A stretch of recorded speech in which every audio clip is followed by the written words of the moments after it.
My name is Teddy Ruxpin. Hi, Teddy. How did a toy that felt alive to millions of kids become one of the most advanced inventions of its time and then completely disappear? In the mid-1980s, Teddy Ruxpin wasn't just another stuffed animal sitting on a shelf. He talked. He told full stories. His eyes and mouth moved in sync with his voice in a way that felt almost real. And for many kids, he wasn't just something you played with. He felt like something you listened to, something you connected with. But just a few years later, this groundbreaking toy vanished from stores, leaving behind one of the most surprising rise and fall stories in toy history. So what made Teddy Ruxpin so special, and why couldn't something that advanced survive?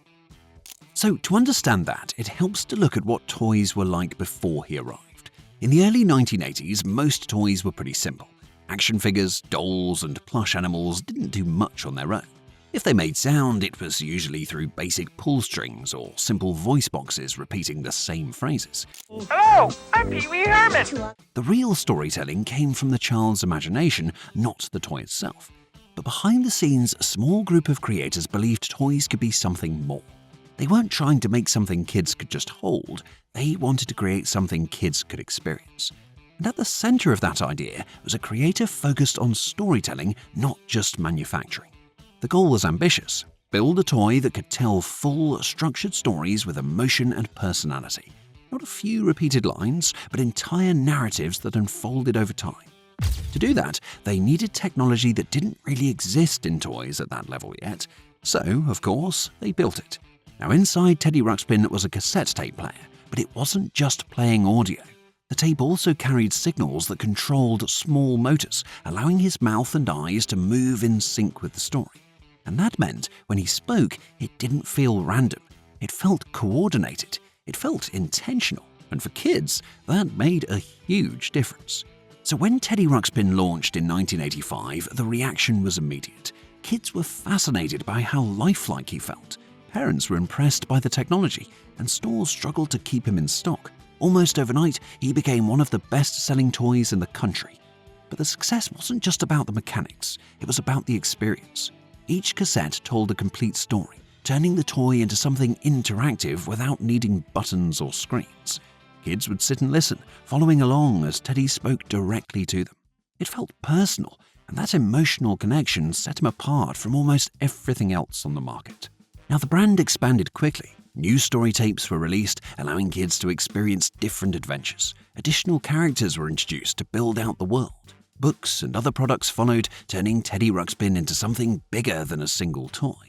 And for a moment, it looked like he wasn't just a hit, he was the beginning of a new kind of entertainment experience. But underneath that success, there was a problem growing. The same thing that made Teddy Ruxpin impressive also made him fragile. The technology inside relied on moving parts, precise timing, and physical media that could wear down over time. So when everything worked perfectly, the illusion held. But when something went wrong, it broke immediately. If the tape slowed down, the voice and movement fell out of sync. If the mechanism jammed, the mouth stopped moving altogether. And when that happened, the experience shifted from lifelike to mechanical in an instant. The magic depended on everything working exactly as intended. And at the same time, the toy was expensive. Compared to most toys on the market, Teddy Ruxpin cost significantly more, making him a premium purchase. And that meant expectations were higher. As long as he delivered a flawless experience, the price felt justified. But when issues started to appear, it became harder for parents to overlook. And in a market full of cheaper, simpler alternatives, well, that mattered. Now, while those challenges were building, the toy industry itself was changing. The biggest brands weren't just selling toys, they were building entire ecosystems. Daily cartoons, ongoing storylines, and constant exposure kept characters fresh in kids' minds. Toys became extensions of those worlds. Teddy Ruxpin had stories, but he didn't have the same kind of constant presence. Without a daily show or a steady stream of new content reinforcing the character, it became harder to maintain that initial momentum. And then came the turning point. Behind the scenes, the company responsible for Teddy Ruxpin ran into serious financial trouble. Despite the success of the product, the business itself struggled with high costs and complex operations, and eventually the company filed for bankruptcy. That moment changed everything. Because once the company collapsed, so did the support system behind the toy. Production slowed, distribution weakened, and the momentum that had driven Teddy Ruxpin forward came to a sudden stop. At the same time, technology was moving forward. What once felt groundbreaking started to feel limited. Cassette tapes, which had been central to the experience, were already becoming outdated.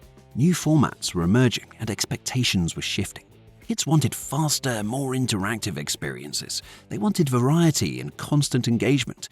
And while Teddy Ruxpin still offered something unique, it didn't evolve fast enough to keep up with those changes. So without strong support, without continued innovation, and without the same level of cultural presence as competing brands, the decline accelerated. By the early 1990s, Teddy Ruxpin had largely disappeared from store shelves. What had once been one of the most advanced toys ever created was now gone. But even after disappearing, Teddy Ruxpin wasn't forgotten. For the kids who had experienced him, the memory stayed. The feeling of sitting and listening, of watching a toy that seemed to come alive, left a lasting impression. And over time, that memory turned into nostalgia. Years later, attempts were made to bring him back. New versions replaced cassette tapes with digital systems. Updated designs tried to appeal to modern audiences, and the core idea remained the same: a toy that tells stories and creates connection. But the world had changed. Kids now had access to screens, apps, and fully interactive devices that went far beyond what was possible in the 1980s. And what once felt revolutionary now had competition everywhere. And that made it harder for Teddy Ruxpin to stand out in the same way he once had. Even with improved technology, the sense of novelty just wasn't the same. Still, the concept behind Teddy Ruxpin remains important. At its core, it was about creating interaction and connection. It was about making a toy feel responsive, almost alive.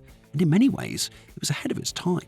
Long before smart devices and interactive technology became part of everyday life, Teddy Ruxpin was already exploring those ideas. And that's what makes his story so compelling. His rise wasn't just about popularity, it was about innovation. And his fall wasn't just about failure, it was about timing. He arrived with something new, something powerful, but the world around him changed faster than he could adapt. So what caused the rise and fall of Teddy Ruxpin?